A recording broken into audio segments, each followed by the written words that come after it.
ಎಲ್ರಿಗೂ ನಮಸ್ಕಾರ. ಮತ್ತೊಮ್ಮೆ ನನ್ನ ಚಾನಲ್ಗೆ ಪ್ರೀತಿಯ ಸ್ವಾಗತ. ಯಾರಾದರೂ ಹೊಸಬರು ನನ್ನ ಚಾನಲ್ ನೋಡ್ತಿದ್ರೆ ಪ್ಲೀಸ್ ಸಬ್ಸ್ಕ್ರೈಬ್ ಮಾಡ್ಕೊಂಡು ನೋಡಿ. ಇವತ್ತು ನಾನು ಕಡುಬನ್ನ ಯಾವ ರೀತಿ ಮಾಡೋದು ಅಂತ ಹೇಳ್ಕೊಡ್ತಿದ್ದೀನಿ. ಈ ಗ್ಲಾಸಲ್ಲಿ 2 ಲೋಟದಷ್ಟು ಅಕ್ಕಿನ ತೊಗೊಂಡಿದ್ದೀನಿ. ನಾನು ತೊಗೊಂಡಿರೋ ಅಕ್ಕಿ ಬಂದು ಸೊಸೈಟಿ ಅಕ್ಕಿ. ಯಾವ ಅಕ್ಕಿನಾದರೂ ಯೂಸ್ ಮಾಡ್ಕೋಬೋದು, ಬಟ್ ಸೊಸೈಟಿ ಅಕ್ಕಿಲಿ ಕಡುಬು ತುಂಬ ಚೆನ್ನಾಗಿ ಬರುತ್ತೆ. ಅಕ್ಕಿನ ಒಂದು 3 ರಿಂದ 4 ಸರಿ ಚೆನ್ನಾಗಿ ತೊಳ್ಕೊಬೇಕು, ಪೌಡರ್ ಇರುತ್ತಲ್ಲ ಹಾಗಾಗಿ.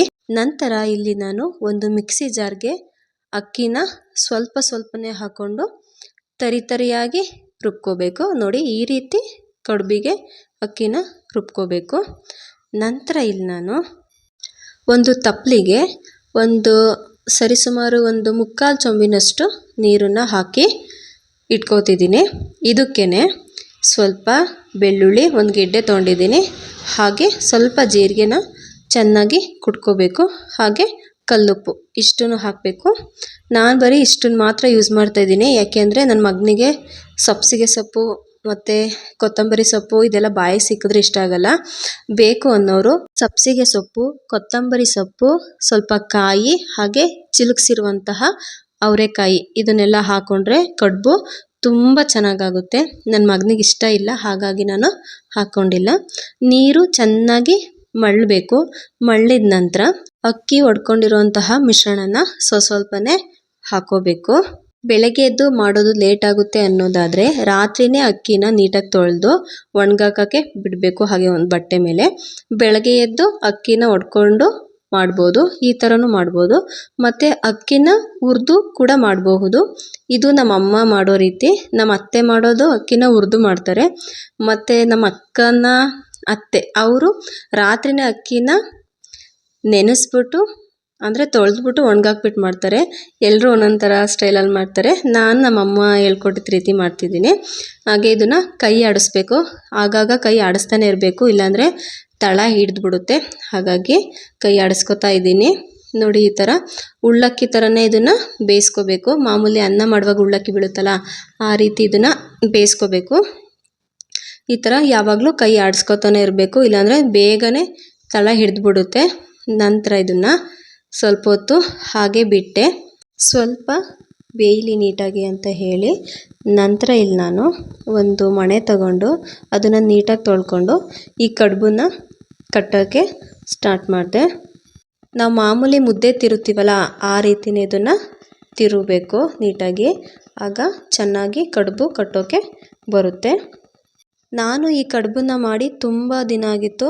ತುಂಬ ಅಂದರೆ ತುಂಬ ದಿನವೇ, 1 ವರ್ಷದ ಮೇಲಾಗಿತ್ತೇನೋ. ಅಮ್ಮನ ಮನೆಗೆ ಹೋಗಿದ್ದಾಗ ಈಗ ಸಂಕ್ರಾಂತಿ ಹಬ್ಬದಲ್ಲಿ ತಿನ್ಕೊಂಡು ಬಂದಿದ್ದು. ನಾನು ಮಾಡೇ ಇರಲಿಲ್ಲ. ಇವತ್ತು ಮನೆಯವ್ರಿಗೆ ಹಾಗೆ ಪಾಪುಗೆ ಇಬ್ಬರಿಗೂ ಹುಷಾರಿರಲಿಲ್ಲ, ಹಾಗಾಗಿ ಮುದ್ದೆ ಮಾಡಿ ಮಧ್ಯಾಹ್ನ ಕೊಡೋಣ, ಬೆಳಗ್ಗೆ ಕಡುಬು ಮಾಡೋಣ ಅಂತ ಹೇಳಿ ಮಾಡ್ತಾಯಿದ್ದೀನಿ. ಹೇಗಿದ್ದರೂ ಯೂಟ್ಯೂಬ್ ಚಾನಲ್ಗೆ ಅಪ್ಲೋಡ್ ಮಾಡೋಕ್ಕೆ ರೆಸಿಪಿನೂ ಸಿಕ್ತಂಗಾಗುತ್ತೆ ಅಂತ ಹೇಳಿ ಮಾಡಿದೆ. ಹಾಗೆ ನಾನು ಮಾಡೋ ರೀತಿ ತೋರಿಸೋಣ ಅಂತ ಅಂದ್ಕೊಂಡೆ ಅಷ್ಟೇ. ಈ ಥರ ನೀಟಾಗಿ ಕಡುಬನ್ನ ಕಟ್ಕೋಬೇಕು. ನಾವು ಚೆನ್ನಾಗಿ ಅಲ್ಲೇ ತಿರುಗಿಕೊಂಡ್ರೆ ಕಡುಬು ಇಷ್ಟು ನೀಟಾಗಿ ಬರುತ್ತೆ. ಅದು ಮಧ್ಯೆ ನಾವು ಕಡುಬನ್ನ ತಿನ್ನುವಾಗ ಆ ಜೀರಿಗೆ, ಬೆಳ್ಳುಳ್ಳಿ ಅದೆಲ್ಲ ಬಾಯಿ ಸಿಕ್ಕಿದಾಗ ಅದ್ರ ಟೇಸ್ಟೇ ಬೇರೆ, ತುಂಬ ಚೆನ್ನಾಗಿರುತ್ತೆ. ನೀವು ಒಂದು ಸತಿ ಮನೇಲಿ ಇದನ್ನು ಟ್ರೈ ಮಾಡಲೇಬೇಕು. ಟ್ರೈ ಮಾಡಿ ಕಾಮೆಂಟ್ ಮಾಡಿ ಹೇಳಿ ನನಗೆ ಯಾವ ರೀತಿ ಬಂತು ಕಡುಬು ಅಂತ ಹೇಳಿ. ಮಾರ್ನಿಂಗ್ ಬ್ರೇಕ್ಫಾಸ್ಟ್ಗೆ ಬೇಗನೆ ಆಗುತ್ತೆ, ತಲೆ ಕೆಡಿಸ್ಕೊಳ್ಳೋ ಅಂಥ ಅಗತ್ಯ ಇರಲ್ಲ ಏನು ಮಾಡಬೇಕು ಅಂತ. ಇದನ್ನೊಂದು ಸತಿ ಟ್ರೈ ಮಾಡಿ ನೋಡಿ ಎಲ್ಲರೂ. ಕಡುಬನ್ನೆಲ್ಲ ಕಂಪ್ಲೀಟಾಗಿ ನಾನು ಕಟ್ಕೊಂಡೆ. ನಂತರ ಇಲ್ಲಿ ನನ್ನ ಹತ್ರ ಕಡುಬಿನ ಪಾತ್ರೆ ಇರಲಿಲ್ಲ, ಹಾಗಾಗಿ ಇಡ್ಲಿ ಪಾತ್ರೆನೇ ತಗೊಂಡೆ.